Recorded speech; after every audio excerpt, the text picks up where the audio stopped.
Assalamualaikum warahmatullahi wabarakatuh. Semangat semuanya ya ini ya.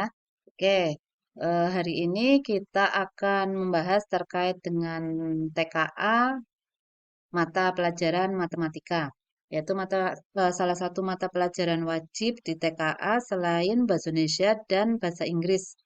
Nah, sekarang khusus untuk TKA, ini mungkin sebagai pengantar saja bahwa di soal-soal TKA nanti kalian itu akan dihadapkan dengan dua tipe soal, yaitu yang pertama tipe pilihan ganda tunggal di mana kalian bisa memilih satu jawaban yang benar dari pilihan yang disediakan. Yang kedua adalah pilihan ganda kompleks di mana kalian bisa memilih lebih dari satu jawaban benar. Misalnya, yang benar di soal tersebut jawaban A dan C, maka kalian harus memilih A dan C. Jika tidak, berarti nanti juga salah. Nah, ketika pilihan ganda kompleks, maka pengetahuan yang kalian miliki juga harus lebih gitu ya daripada pilihan ganda tunggal. Tapi nggak apa-apa, nanti kita latihan untuk membiasakan diri mengerjakan soal-soal TKA. Oke, kita langsung masuk saja ke matematika ya. Di sini berdasarkan kerangka asesmen terkait dengan TKA matematika, salah satu yang akan keluar itu terkait dengan bilangan real. Bilangan real di sini adalah terutama bagaimana cara mengoperasikan bilangan real. Dulu kalian SD pernah mengingat mungkin ada sifat-sifat distribusi, terhadap penjumlahan, terhadap pengurangan, komutatif, asosiatif, seperti itu ya. Nanti kita akan membahas hal tersebut sekaligus langsung kita latihan soal yang akan kita bahas bersama. Oke, langsung saja kita ke soal nomor satu. Ke soal nomor satu, ini kan ada seperempat ini ya, seperempat ditambah 7 per 4 dikali 8 per 21. Kalian ingat tidak?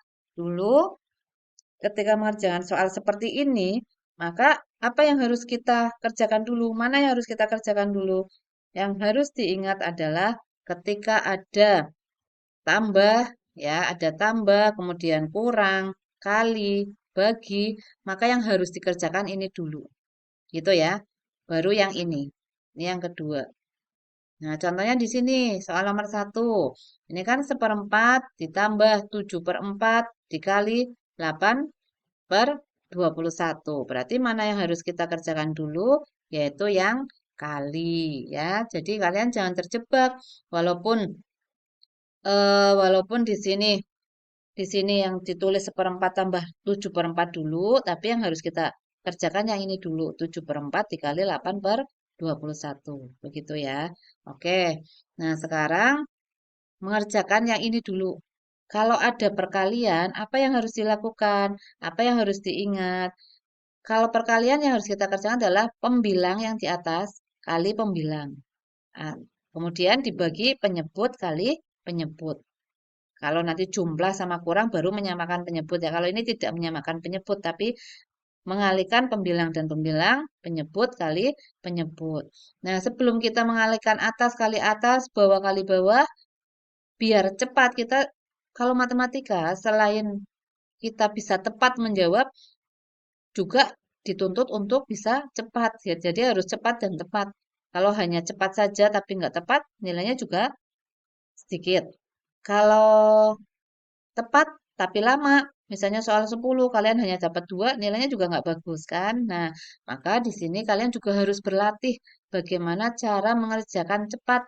Nah, contohnya yang ini nih. Kalian bisa mengerjakan 7 kali 8 dibagi 4 kali 21. Memang seperti itu. Tapi kalau ada yang bisa kita coret atas bawah, kalau kali boleh ya coret atas bawah ya. Lah, sebaiknya kita kerjakan menyederhanakan namanya. Ini kan ada 7, ada 21. Jadi kalian langsung berpikir, oh 7 sama 21 nih. Ini punya faktor yang sama. Langsung kita coret, coret, coret. Nah, 7 bagi, masing-masing bagi 7 ya. 7 bagi 7 berapa? 1. 21 bagi 7 berapa? 3, kan gitu. Nah, kemudian ini ada lagi 4, 8. 4 bagi 4, ini kan punya faktor sama 4 ya. 4 bagi 4, 1. 8 bagi 4, 2. Nah, itu kan lebih cepat dan lebih sederhana daripada tadi kalian mengalihkan 7 kali 8, terus 4 kali 21, menyederhanakannya kalian akan lebih lama, kan begitu. Ya. Nah, sekarang ini kan berarti kan ini tadi 1, ini 2, ini 3. Berarti 1 kali 2 kan, tinggal kan. Berarti ini nanti tinggal 1/4. Ini ditambahkan, ini kan masih tambah. Tambah berapa?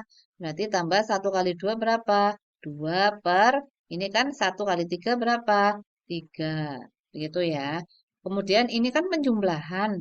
Kalau perkalian tadi atas kali atas, bawah kali bawah. Kalau ada yang bisa sederhanakan, segera disederhanakan. Biar tidak besar angkanya. Nah, kalau ini penjumlahan, kalau penjumlahan diapain? Samakan penyebut. Ini kan 4, ini 3. Penyebutnya apa biar sama? Dikalikan saja biar kalian nggak bingung ya. Karena kalau 4 kan nggak bisa bagi 3. Kalau 3 juga ya bisa, tapi kan tidak bilangan bulat ya. 3 juga sulit untuk dibagi 4. Tidak habis dibagi 4 namanya ya. Nah, ini kita kalikan saja. Ini 12. Barangkali ada yang lupa. Ini di sini apa ya? Misalnya, kita gini aja. 12 dibagi 4 gitu ya. 12 dibagi 4 berapa? 3. Kemudian dikalikan dengan 1. Berarti berapa 3 kali 1? 3 gitu ya. Ditambah, nah yang di sini bagaimana? Ya berarti ini 12 bagi 3 ini ya. Ini dibagi, berarti 12 bagi 3 berapa? 4. Nah hasilnya nanti dikali dengan atas. Berarti 4 kali 2 berapa? 8. Kayak gitu ya.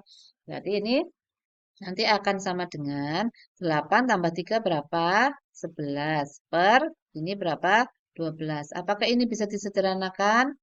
Tidak bisa kan? Berarti ini hasilnya 11 per 12 gitu ya. Oke, coba kita lihat apakah ada? Ada. Berarti jawabannya apa? Jawabannya adalah C. Ya, yang ini.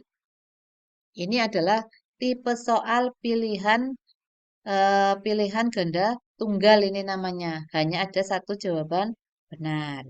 Begitu ya. Nah, ini kalian harus mengingat kembali ya, ini ya hitung-hitungan dasar. Ini kan sebenarnya hitungan dasar.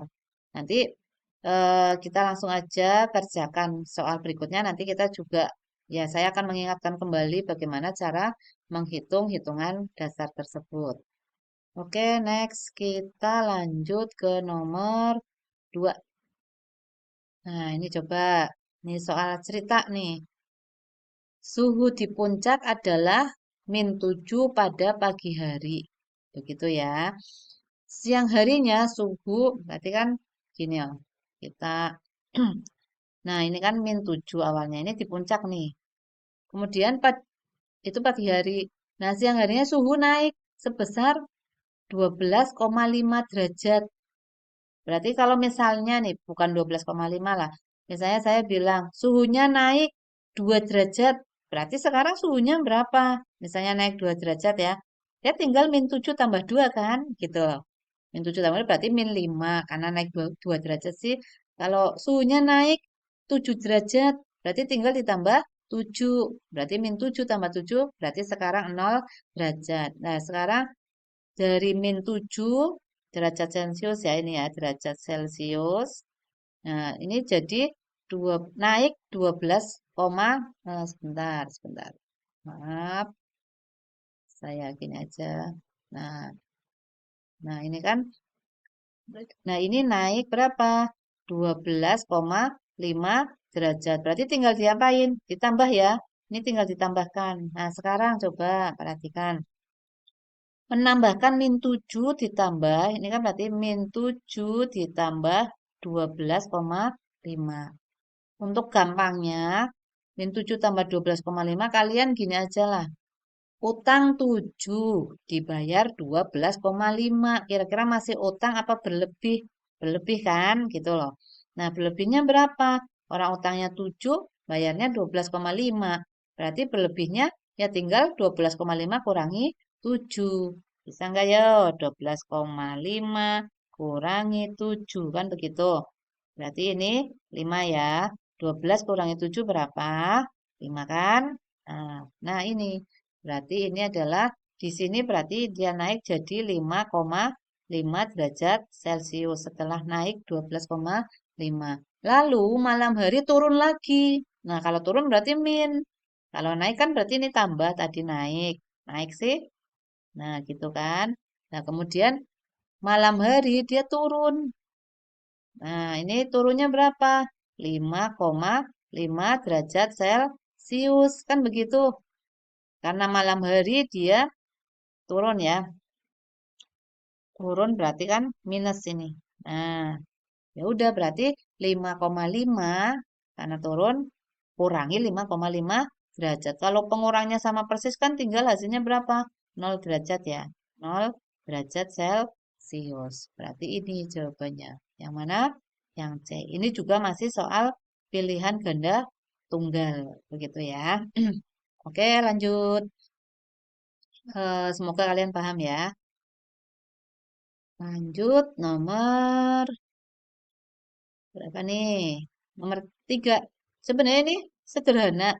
Jadi kalau ada soal, kalian berpikirnya bisa gitu ya.